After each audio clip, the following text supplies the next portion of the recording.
கிராமத்திலே மதுரையிலே ஆன்மீக சான்றோர்களுக்கும் பெரியவர்களுக்கும் சாதனையாளர்களுக்கும் விருது வழங்குகிற எளிய விழாவினை அன்பு சகோதரர் நெல்லை பாலு அச்சய பாத்திரத்தினுடைய நிறுவன தலைவர் தொடர்ந்து அன்னதானத்தை இந்த மதுரை மக்களுக்கு வலியவர்களுக்கு வழங்கி கொண்டிருக்கின்ற அன்பு சகோதரர் நெல்லை பாலு அவர்கள் ஏற்பாடு செய்திருக்கிறார்கள். நம்முடைய வெற்றிவேல் அவர்கள் இங்கே பங்கேற்றிருக்கிறார்கள். மதுரையிலே இன்றைக்கு மையப்பொருளாக இருப்பது டங்ஸ்டன் சுரங்க அந்த விவகாரம். இப்போது சட்டசபையிலே மாண்புமிகு எதிர்க்கட்சி தலைவர் வருங்கால முதலமைச்சர் புரட்சித் தலைவர் ஐயா எடப்பாடி அவர்கள் சட்டசபையிலே மாண்புமிகு முதலமைச்சரை பார்த்து கேள்வி கேட்டார்கள். நீங்கள் கடிதம் மத்திய அரசுக்கு எழுதியதனுடைய சாராம்சம் மக்களுக்கு தெரியாது, ஆகவே அதை சொல்லியிருந்தால் மக்களுக்கு புரிந்திருக்கும் என்று சொன்னார்கள். இப்போது மத்திய அரசிலே கடிதம் என்ன எழுதப்பட்டது என்பதை வெளியிட்டிருக்கிறார்கள். அப்போது மத்திய அரசு என்ன சொல்லியிருக்கிறது? அந்த கடிதத்துடைய சாராம்சம், மாநில அரசு எதிர்ப்பு தெரிவிக்கவில்லை. இந்த சுரங்கத்திற்கு, டங்ஸ்டன் சுரங்கத்திற்கு மாநில அரசு எதிர்ப்பு தெரிவிக்கவில்லை. அவர்கள் முழு விவரங்களை எங்களுக்கு அளித்தார்கள். அந்த ஆய்வுக் கூட்டத்திலே அவர்கள் பங்கேற்றார்கள். பங்கேற்கிற போதும் சரி, நாங்கள் விவரங்கள் கேட்கிற போதும் சரி, அங்கே இருந்த புள்ளி விவரங்களை தெரிவிக்கிற போதும் சரி, அவர்கள் எதிர்ப்பு தெரிவிக்கவில்லை. 1957 இந்த சுரங்க மேம்பாட்டு இந்த சட்டத்திலே திருத்தம் செய்கிற போது, 2021 திருத்தம் செய்கிற போது, அது ஏலம் விடுகிற உரிமை மாநில அரசிடம் இருந்து மத்திய அரசுக்கு சென்றதை மீண்டும் மாநில அரசுக்கு கொடுக்க வேண்டும் என்றுதான் கேட்டார்களே தவிர இந்த டங்ஸ்டன் சுரங்கத்தை தடுத்து நிறுத்த வேண்டும் என்று கேட்கவில்லை என்று சட்டசபையில மாண்புமிகு எதிர்க்கட்சி தலைவர் அன்றைக்கு அரசினர் தீர்மானத்தில் எடுத்து சொன்னதைத்தான் இன்றைக்கு மத்திய அரசு அறிக்கை வெட்ட வெளிச்சமாக்கி இருக்கிறது. ஆகவே உரிமையை இன்றைக்கு அவர்கள் விட்டுக் கொடுத்திருக்கிறார்கள். இதில் ஏலம் விடுவது மட்டும்தான் மத்திய அரசு, அதற்கு ஒப்புதல் வழங்குவது, அதற்கு பலன் அடைவது, அந்த வருமானத்தை பெறுவது எல்லாமே மாநில அரசு. ஆகவே மாநில அரசு நிறுத்த வேண்டும் என்று அந்த அறிக்கையிலே சொல்லப்பட்டிருக்கிறது. ஆக இவர்கள் மத்திய அரசு நிறுத்த வேண்டும் என்று கடிதம் எழுதுகிறார்கள். மாண்பு முதல்வர் எப்போது கடிதம் எழுதுகிறார்? ஏறத்தாழ 10 மாதம் கழித்து தான் அந்த ஒப்பந்த உறுதி செய்யப்பட்டதற்கு பிறகு அவர்கள் கடிதம் எழுதுகிறார். எப்போது? தன்னெழுச்சியாக மக்கள் போராட்ட களத்திற்கு வந்ததற்கு பிறகு அவர்கள் எழுதுவது என்பது இது மக்களை திருப்திப்படுத்துகிற, ஏமாற்றுகிற ஒரு நிலையாகத்தான் தமிழ்நாட்டு மக்களால் பார்க்கப்படுகிறது. உண்மையிலே அக்கறை இருக்குமானால் அந்த சட்ட திருத்தம் வருகிற போதே எதிர்ப்பு தெரிவித்திருக்க வேண்டும். இந்த ஒப்பந்த புள்ளி கோருவதற்கு அவர்கள் ஏற்கனவே பல விவகாரங்களை கேட்கிற போது, தலைமைச் செயலாளரிடமிருந்து, துறை செயலாளரிடமிருந்து, அரசிடமிருந்து கேட்கிற போது இதை எங்கள் மக்களுக்கு எதிர்ப்பாக இருக்கிற காரணத்தினால அதை அனுமதிக்க முடியாது என்று ஒரு இடத்திலே கூட அவர்கள் தெரிவிக்கவில்லை என்று சட்டமன்றத்தில் மாண்புமிகு எதிர்க்கட்சி தலைவர் வருங்கால முதலமைச்சர் புரட்சித் தலைவர் எடப்பாடியார் சொன்னதைத்தான் இன்றைக்கு மத்திய அரசு அந்த வெளியிட்டிருக்கக்கூடிய அந்த செய்தி குறிப்பில் இன்றைக்கு சொல்லப்பட்டிருப்பதை அனைத்து பத்திரிகைகளும் வெளியாயிருக்கு. ஆகவே இது இரட்டை வேடமாகத்தான் இது பார்க்கப்படுகிறது. இதைத்தான் பாலுக்கும் காவல் பூனைக்கும் தோழன் என்று கிராமத்திலே ஒரு பழமொழி சொல்வார்கள். அந்த நிலையில தான் இன்றைக்கு திமுக அரசுடைய நிலைப்பாடை மக்கள் பார்க்கிறாங்க. மறு ஆய்வு என்பது வந்து திமுக கிடைத்த வெற்றி தானே, தனி தீர்மானத்தின் மூலமா தானே இப்ப மறு ஆய்வுக்கு உத்தரவிட்டிருக்கிறாங்க. போராட்டம் நடந்துச்சு, அடுத்த ஸ்டேஜ் வந்துட்டோம். சென்ட்ரல் கவர்மெண்ட் நாங்க ரிவ்யூ பண்றோம்னு சொல்லியிருக்கான். இது இந்த நிலைப்பாடு என்பது தும்பை விட்டு வாழை பிடிக்கிற ஒரு நிலையாகத்தான் பார்க்கப்படுகிறது. ஏன்னா மக்கள் தன்னெழுச்சியாக போராடித்தான் நாங்கள் உரிமையை பாதுகாக்கப்பட வேண்டிய சூழ்நிலை இருக்கிறது.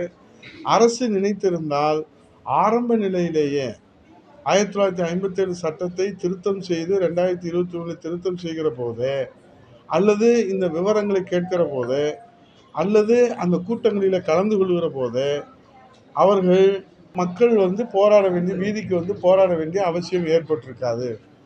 ஆகவே இந்த மறு ஆய்வு என்பது தனி தீர்மானத்துக்கு கிடைத்த வெற்றியா, அரசுக்கு கிடைத்த வெற்றியா, மக்களுக்கு கிடைத்த வெற்றியா என்று பார்த்தோமானால் இது மக்கள் போராட்டத்திற்கான கிடைத்த வெற்றி தானே தவிர அரசினுடைய முயற்சியக்காக இப்போது சொல்லப்படவில்லை. இப்போது அவர்கள் கொடுத்திருக்கிற அறிக்கை என்பது ஏற்கனவே மாநில அரசுக்கும் மத்திய அரசுக்கும் நடந்த பரிவர்த்தனைகளை மக்கள் போராட்டத்தாலே இப்போது வெளிச்சம் போட்டு சொல்லப்பட்டிருக்கிறது, வெட்ட வெளிச்சம் ஆகியிருக்கிறது.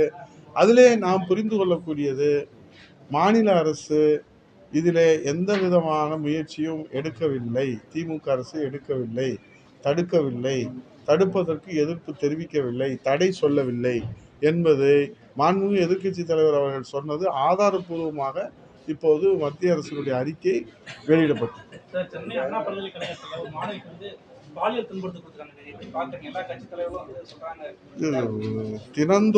தினந்தோறும் இந்த கொலை, கொள்ளை, கற்பழிப்பு, வழிப்பறி நடைபெறாத நாளே தமிழ்நாட்டிலே விடியவில்லை. ஆகவே இது போக்சோ வழக்குடைய எண்ணிக்கையை நாம் பார்த்தோமானால் இன்றைக்கு மிகப்பெரிய அளவிலே அச்சத்தோடு தமிழ்நாட்டிலே மக்கள் வாழ்ந்து கொண்டிருக்கிற ஒரு நிலையை நாம் பார்க்கிறோம். ஆகவே இன்றைக்கு கூட ஜல்லிக்கட்டு அதனுடைய வரைவு அறிக்கையை அரசு மூலமாக நேற்று அதனுடைய செயலர் வெளியிட்டிருக்கிறார்கள். அனைத்து பத்திரிகைகளும் வெளியிடப்பட்டிருக்கிறது. அதில் இன்றைக்கு ஆன்லைன் பதிவு என்கிற அடிப்படையில் அது நவீன காலத்திலே டிஜிட்டல் முறையில் பதிவு செய்வது என்பது ஒரு நிலையாக நாம் பார்த்தோமானாலும் கூட அதில் உள்ள குறைபாடு என்னவென்று சொன்னால் அது முறையாக நடைபெற வேண்டும் என்பது இந்த காளை வளர்ப்பவருடைய கோரிக்கையாக இருக்கிறது, உள்ளூர் மக்களுடைய கோரிக்கையாக இருக்கிறது. ஏனென்றால் அதில் இன்றைக்கு புரட்சி தமிழக எடப்பாடியார் முதலமைச்சராக இருக்கிற போது, அம்மா முதலமைச்சராக இருக்கிற போது நடைபெற்ற போதெல்லாம் மிக எளிய நடைமுறையிலே பதிவு செய்யப்பட்டது. காளை வளர்ப்போர் அதில் பங்கேற்றார்கள். அவனியாபுரம் ஜல்லிக்கட்டில் முடியாதவங்க அலங்காநல்லூர் வருவாங்க, பாலமேட்டில் வருவாங்க, அந்தந்த ஊர்களில் பங்கேற்ப. இப்போ அப்படி அல்ல.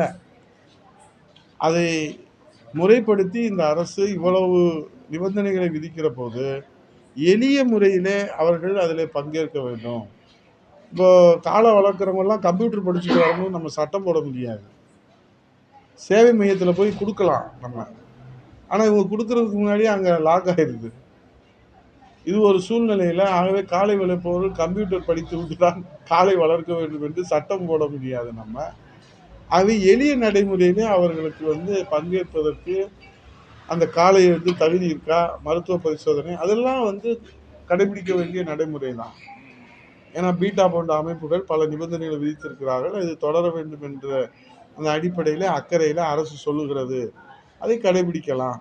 அந்த காளைக்கு ஓய்வு கொடுக்க வேண்டியது இதெல்லாம் வரவேற்கக்கூடியது. ஆனால் பங்கேற்கக்கூடிய பதிவு என்பது அது வெளிப்படைத்தன்மையோடு இருக்க வேண்டுமே தவிர அது ரகசியமாக கையாளக்கூடாது என்பது காளை வளர்ப்போர், உள்ளூர் மக்கள், இதில் ஈடுபடுகிற அனைவருடைய கோரிக்கையாக இருக்கிறது. அதை அரசு கவனத்துக்கு கொண்டு வரும்.